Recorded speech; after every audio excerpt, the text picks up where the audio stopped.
Howdy YouTube. It's Thanksgiving filming this, so ignore my loud neighbors. Someone just pulled in their driveway.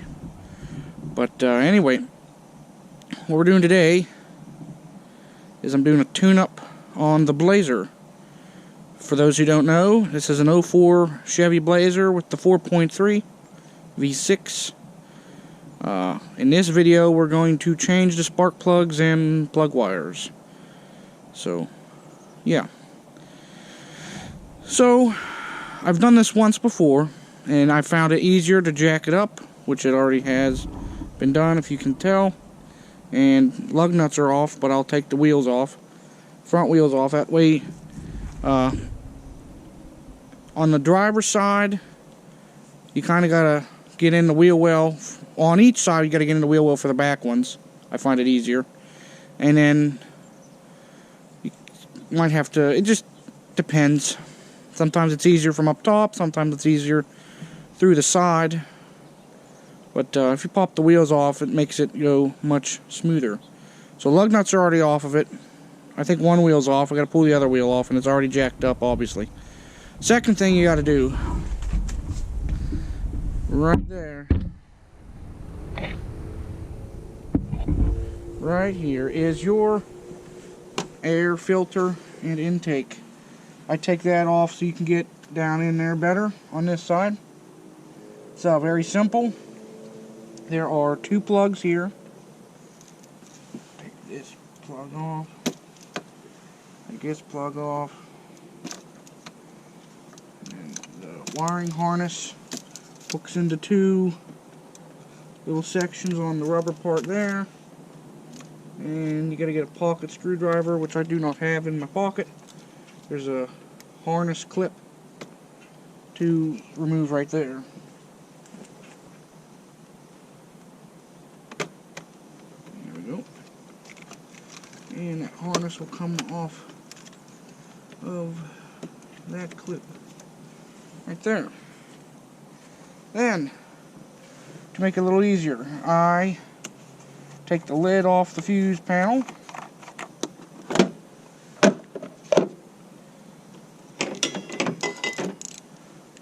Need a 10mm.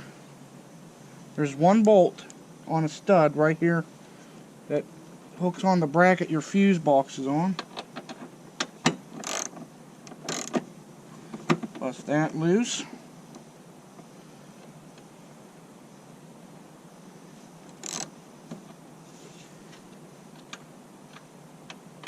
Don't lose it.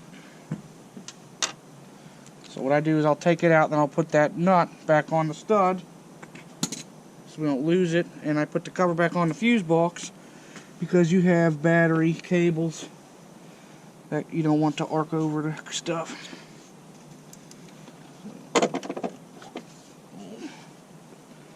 There's two dowels that rubber grommets hook onto. Just gotta pry that loose.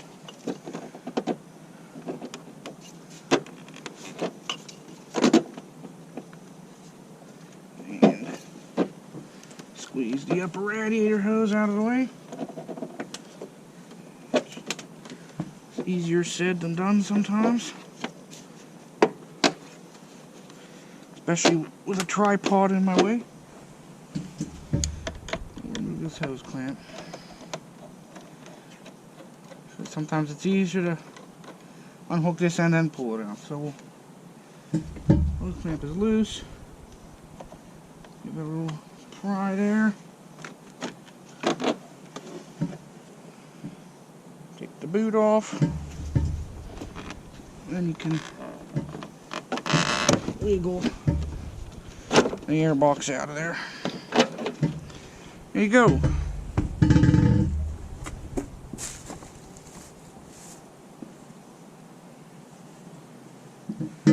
Pretty simple. Opens up a lot of room.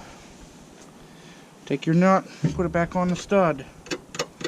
If you live in the rust belt like I do, every now and then, whenever you take it out, put a very small dab of anti-seize on that stud and it'll do you good. So last time I did this, I took the air horn off. I don't think we're going to do that this time. There should be enough room. So next order of business, I'll pop this tire off, get it out of the way, and then we'll start changing spark plugs. So what I do is I change the spark plugs first on both sides. There's 3 on each side, V6. Then I go through one at a time and replace the wires. I take a wire off, match it up to the similar sized one in the new kit, and then put it on. It's pretty straightforward and simple, but we'll get to that now. Alright folks, so I do not have a camera, well besides my cell phone, that zooms. I just have a GoPro. So I need to change that one of these days. So I took the GoPro off and we'll shove you down in there. So right there is one of the 6 spark plug wires and spark plugs in the head of the engine. So there's 6 of them. 2 on this engine, 2 have straight boots, and the other 4 have 90-degree elbows. I think it's the front one. It's obviously the front one on this side, and I think it is the rear on the passenger side that has it. I'm not exactly sure. We'll see when we get over there. But I'm just going to show you how to do the one. You get the basic idea. You can work down the line. And I'll show you the tips and tricks to get into the other ones. Because that middle one on this side is a little bit of a bear. I think we'll take the steering shaft off to get to it. We will see. But anyway, all you got to do is grab the boot and give it a yank. If you're replacing the wires, it's not that big a deal if you break one. If you're not replacing the wires, you want to be careful not to rip the end of the wire off. So you grab the boot and not the wire. And I can't get a hand down in there with the camera down in there, so we'll mount you back on the tripod.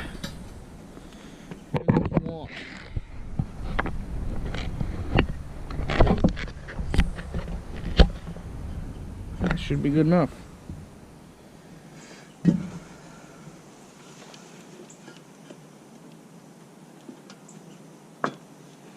Give it a nice gentle pull. There's your wire.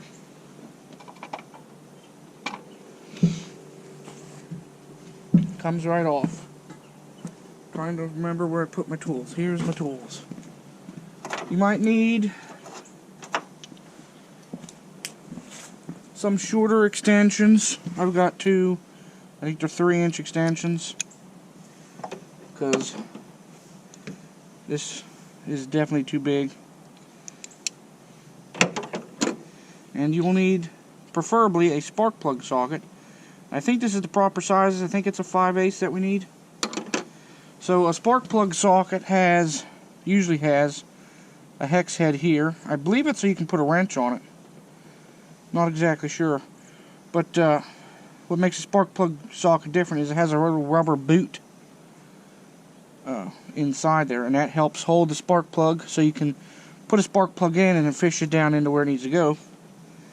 Also, when you're taking them out, like on the newer cars or a Hemi where they're down inside a tube, that's so you can put it on, loosen it, and then pull it out. And it also protects the porcelain of the spark plug so you don't break it. But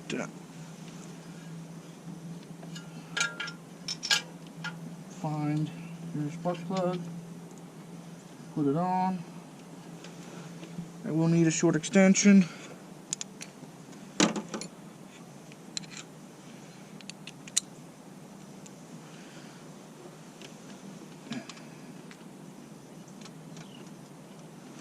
Line it up and just bust her loose. These shouldn't be too tight.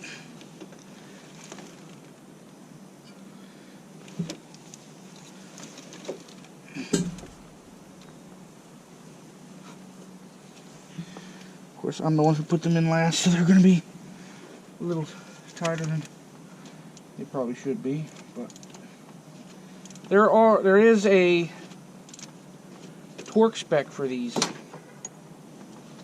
Do not ask me what it is, because I have no clue. I go to the torque spec of Good and Tight.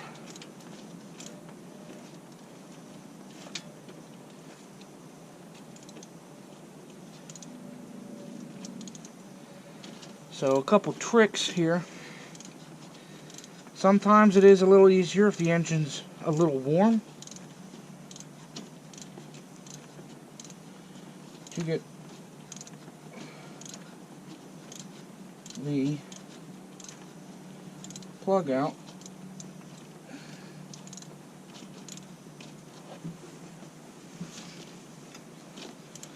To break them loose.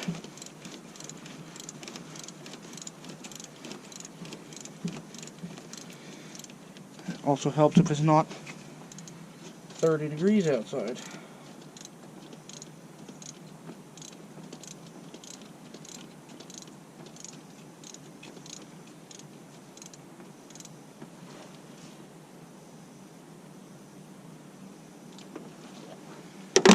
Take this on the ratchet off and take them out.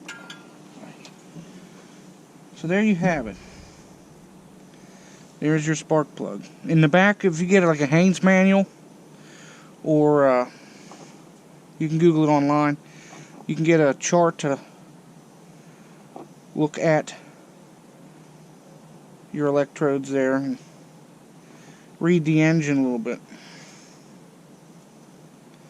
But yeah.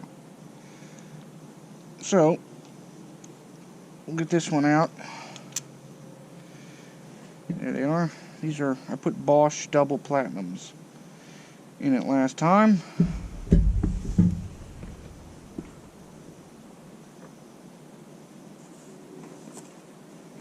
I'm putting in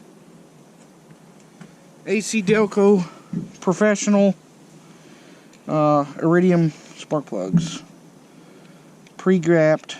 This is part number 41-993. I got these from Rock Auto, because at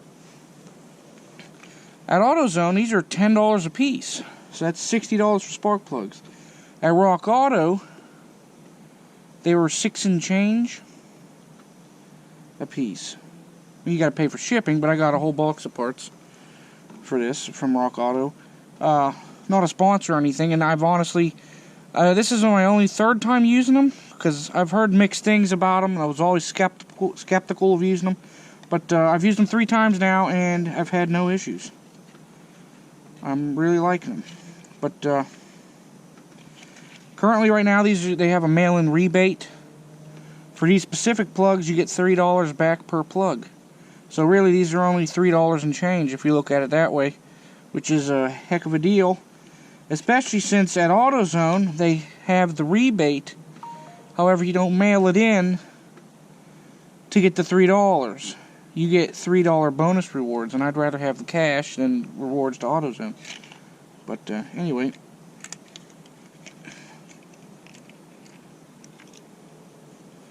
These are... Where's my old one?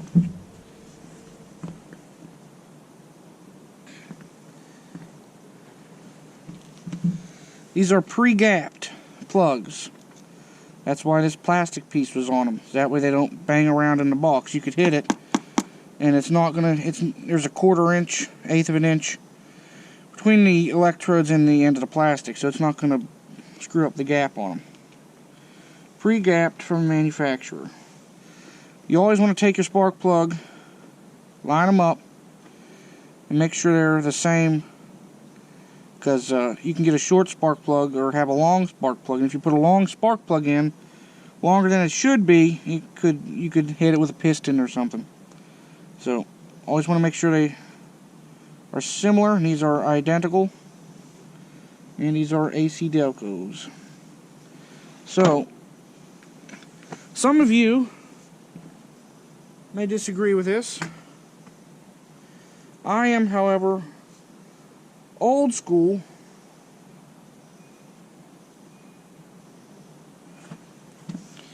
And I put on all my spark plugs a very tiny, tiny dab of anti-seize. Like, minute.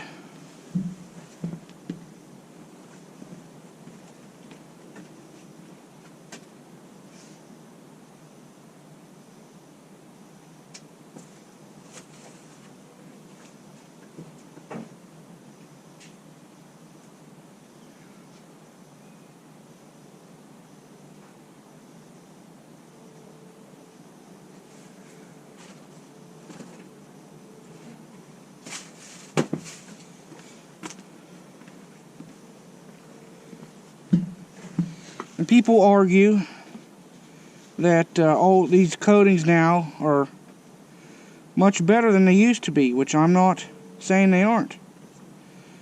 However, if you live in the Rust Belt, I don't care what it's coated with, it's going to rust, it's going to seize in there. You're going to have issues getting them out. Second,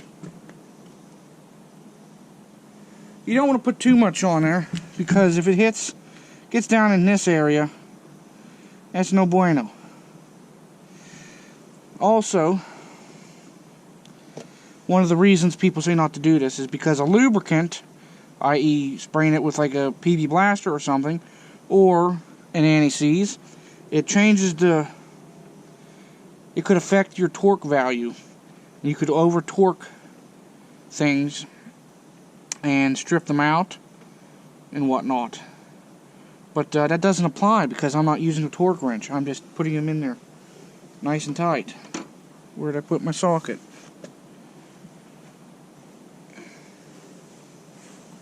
Here it is. So yeah.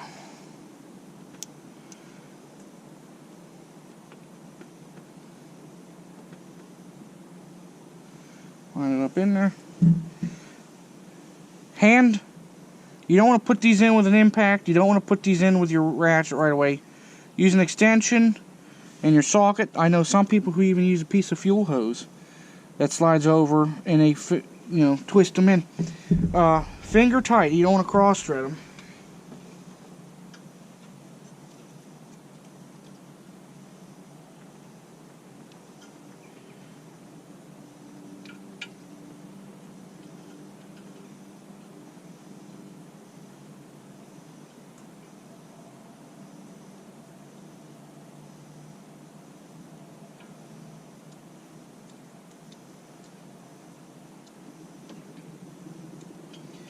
And you put them in by hand because you'll be able to feel if it's cross-threading. More so than if you just ramrod them in with a ratchet or impact. Oops. That'll fall out of there eventually. I'm not worried about it. Okay. Installed by hand. Run them down with your ratchet.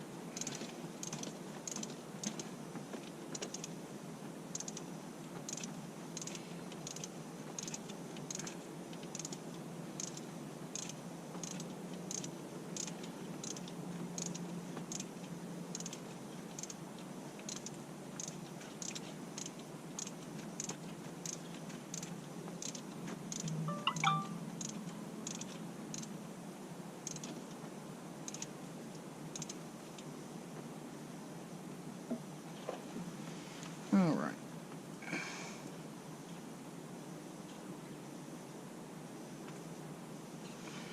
Nice and snug. There you go. Give her a little wiggle. And your socket comes off.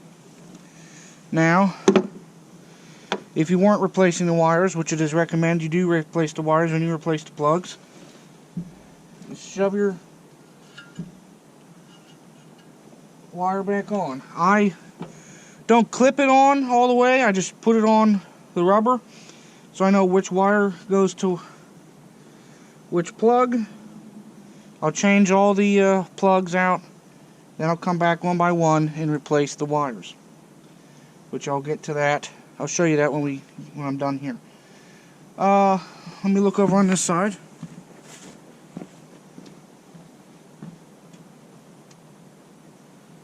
Yeah, this side's pretty easy. I think you can get to all of them without... On the passenger side, you can definitely get to all of them from up top. That back one is just easier going through the bottom in the wheel well. But if you don't want to pull that wheel, you don't have to. I just find it easier. On this side, though, you do have to pull the wheel to get to the back one.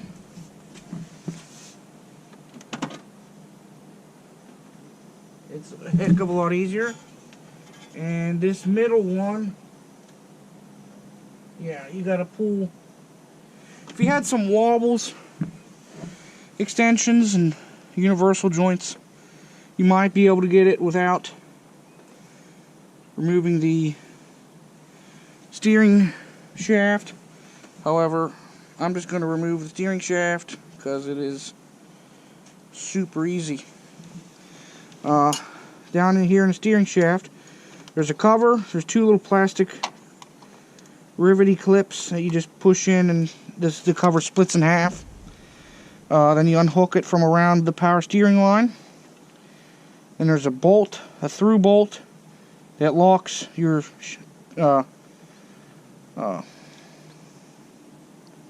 forget the name of the coupler, so we'll just call it a coupler. The coupler, it's not a universal joint, but the coupler from the steering shaft to the gearbox, it's splined. There's a flat face you line up to line it up. Remove the bolt, pry it off, and then you can lift the steering shaft up out of the way. That's all you got to do for that one. It's pretty simple. You'll be able to figure that out. If you're scared and nervous, you could disconnect the battery so you don't set off an airbag. But I'm not worried about it. So, yeah. I'll get these other 5 plugs replaced, and we'll come back to you. Alright, so I got all the plugs replaced. Pretty simple. I just went in from both wheel wells, like I said. And on this side, I did have to remove the steering shaft, lift up on it to get into that last one, which is the middle cylinder on the driver's side. I forget what cylinder number that is off the top of my head. But anyway, yeah, it's pretty simple. So, with everything still out of the way, I'm going to do the plug wires. Now, let me remove you from the tripod. Your distributor is right there, back center of the engine. You can see on the cap all the ribs. That's where the contacts are, and transferring everything over to the proper coil wire for the firing order. But anyway, you see that fourth one on it's in the back on the passenger side of the vehicle. Goes to center. That is your coil wire. It is the shortest one in there. It's got 2 90s, and that goes just over there to your coil.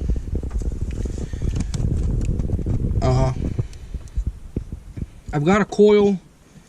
I don't know if I'm going to replace that today or not. I also have a cap and rotor to replace. I'm going to do a separate video on that. So I might just install the wires on the new cap instead of the old cap, but you'll get the idea, and then I'll just slide the new cap over top with the wires on it once I do all that stuff. I don't know. But anyway, there's your cap and all the plug wires there. I showed you the coil wire, and the other 6 wires go to your 6 spark plugs. If you remember, The front one on the driver's side had a straight boot, and the rear one on the passenger side had a straight boot. The others were 90s. They also are different lengths for obvious reasons. So, the easiest way to do this is get your kit out. Where is the kit? 1 second. Oh, here it is. This is the kit I'm using. It's AC Delco Professional for the 6-cylinder. There's your numbers. I'm not sure. I think that's your part number right there. 9746 KK. Yeah. GM number, AC Delco number. So open it up. There's instructions, which are very simple, and a bunch of spark plug wires. So, take them out, lay them out, and then the easiest thing to do is remove one wire at a time, find the matching one in the new set, and put it in there. So, I left them all unplugged here. Just unplug them, pull on the boot, not the wire, as is stated in the directions. But you also have these plastic clips. It's going to be a little hard, I think, to... you're looking at one right there, right now. Straight in the center of the screen, those are your wire organizers. So it looks like on the bottom is the opening side. You get a pocket screwdriver in there. You can open up the tab and then you can pull the wires in and out. I always try to put them back in the same position, but we'll see. So there's two on this side, I believe. There's that one, and then there's one down here in between the first two cylinders that the back two wires go into. The front wire doesn't hook into the second one. I think there's one or two on the passenger side as well. But there's nothing really to see doing this. It's just gonna be my hands in the way. But I think you get the idea. Pull the wire out, follow it up, disconnecting it, find it on the distributor cap, disconnect that one, find the matching one in your set, new set, plug it in both ends and reroute it the same way. So I'll do that, and then I think we'll put it back together and make sure she starts. You don't want to change too many parts and before you make sure she runs. That way you know if something's screwed up, what screwed up. Okay, so as you can see, all new plug wires installed. I was mistaken. There is 4 of those keepers wire organizers on this side, the driver's side, and I think 3 on the passenger side. But yeah. Anyway, now that all the wires are in, you can bolt your steering column back on. Remember to use some Loctite. I use the blue stuff. Put your cover back on over top of the gearbox, and then put your airbox back in, bolt that up, plug it in, and you should be good to go. What I'm gonna do next is I'm gonna bolt the steering shaft back on, so that's done. As I said, I'm just gonna lay the airbox in here and bolt it up and start it, make sure everything runs fine, and then I'm gonna go take the wires off the old cap and put a new cap and rotor on it. I'll do a video on that, and then we'll see what time it is, and we might get to the coil over there, but probably not. Yeah, so it's a little bit challenging and a little bit of a pain if you're not a contortionist. But it's doable, easily doable, and I think you can do this in your driveway easily. But yeah, so hopefully that helps you guys make your vehicle with the 4.3, like my 04 Blazer, run like a dream again. And yeah, so I got a playlist of other stuff I've done to this vehicle. If you're interested, it should be posted at the end of the video. Other than that, thanks for watching. Don't forget to like, share, subscribe for more. You can follow me on Facebook and Instagram, both K30Crazy. And as I end all my videos, stay crazy and have a good one, people.